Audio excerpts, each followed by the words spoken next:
Today on Red Hawk Talk, we taste the flavor of the day. Go take a behind-the-scenes look at our new Red Hawk Media Studio here at MHS. And we get a nice little sneak peek into the next door.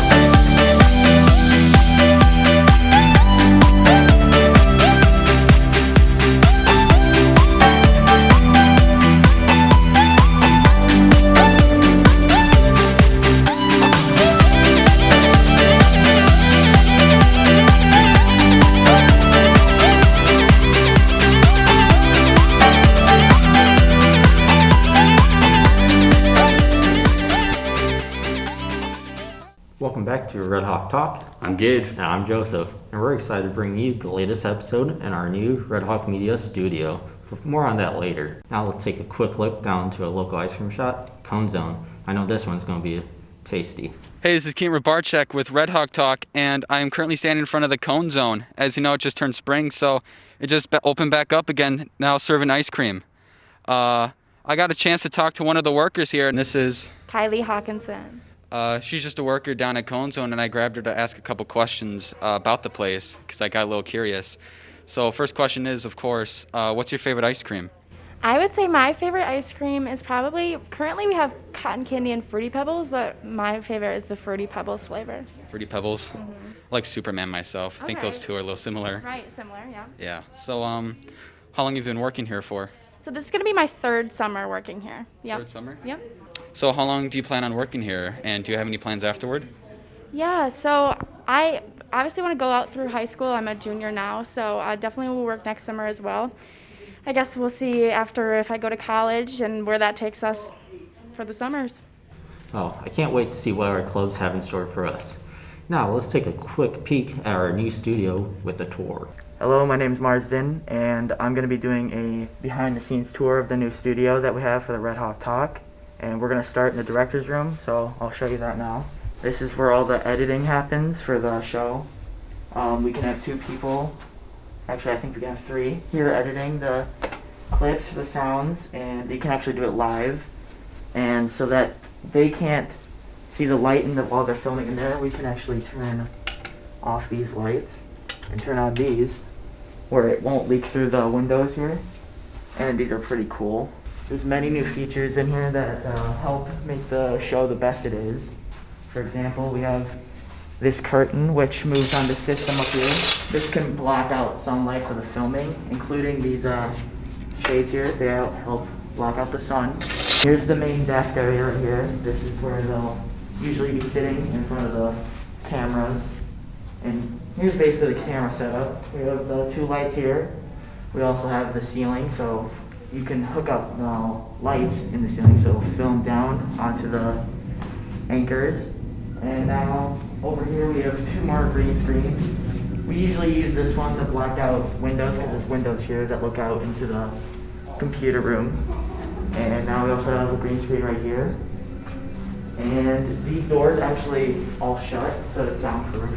This usually makes it so it's pretty good in here, so you can't hear the sound in the final editing process.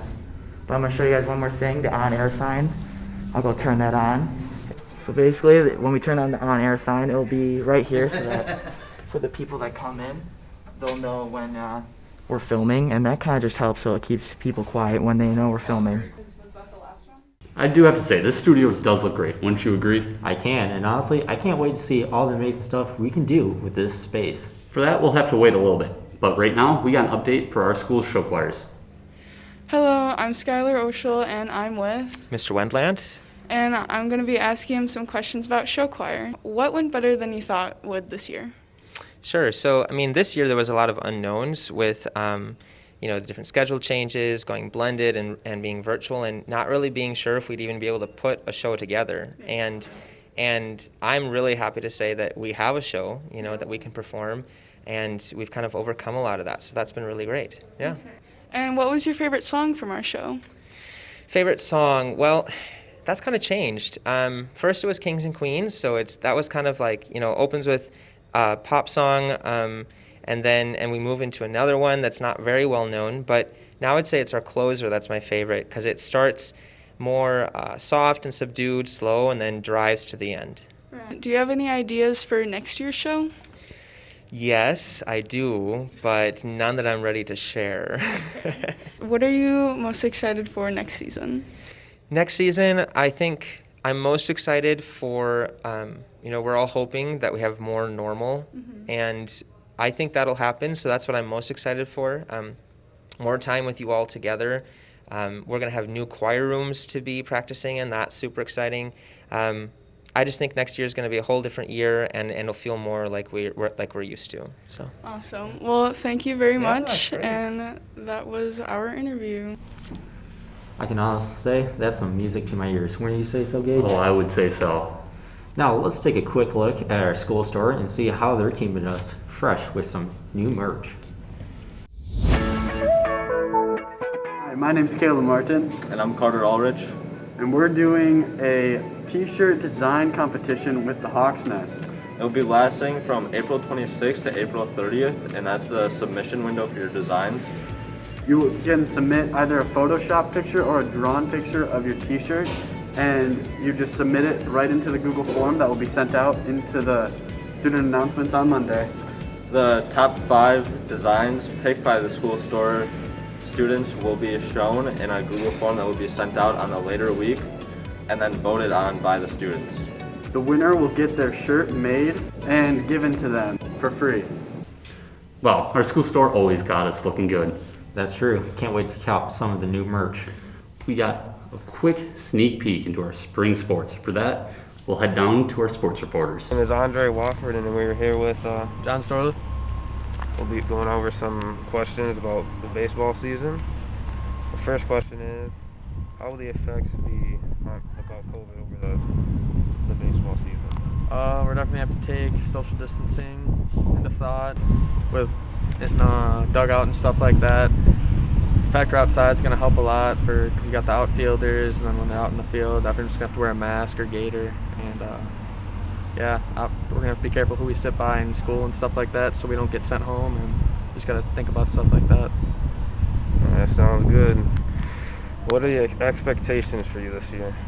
I think we'll usually have an over 500 team, but I think our expectations should be to hopefully make a run for state, but I don't know. We'll see how it goes once again. Alright, spectators be allowed to watch in person? Who knows really at this point. For football, we were able to either have 2 or 4 because we were outside, and in Dane County it was lower and we had to stricter mask restrictions, but with our field I think we should be able to have at least 4 just because it's so spaced out and we have a hill to sit on, but who really knows at this point. That's very interesting. That will be it with John Storley. Hello, it is back with Andre Wofford, and we're here with Caleb Babcock. We'll be talking over the track spring season. First question is, how will the effect on COVID be during the track season? Well, during the track season, we're going to have to be very careful about who you sit with in class, and during track practice, be very cautious about who you're with, and be careful to be 6 feet, and make sure you wear a mask at all times. Sounds good. What are your expectations for the track season? Our expectations are going to have fun because last seniors could not have it, and our expectations are to win conference. That sounds good. What is the best part about competing? The best part of competing is to win, obviously, but also to have fun with everyone else on the team. All right. Will the spectators be allowed during the meets? Yes, I believe so. I believe it's going to be 2 to 4, depending on the area that we are in. But I don't know 100%. It's 100% dependent on the stadium. Expectations. All right, that sounds good. That will be it with Andre Wofford reporting. See you later. Wow, that sounds great. Can't wait to see how the season turns out for our Red Hawk athletes. But now, for what I'm most excited for, the premiere of our Homecoming Week video on Red Hawk Media, right here on this YouTube channel. Hello, I am Donnie Owens. Although this school year has been deeply affected by COVID-19, the school spirit barely changed last week. Here's a sneak peek of the Red Hawk Media Homecoming video.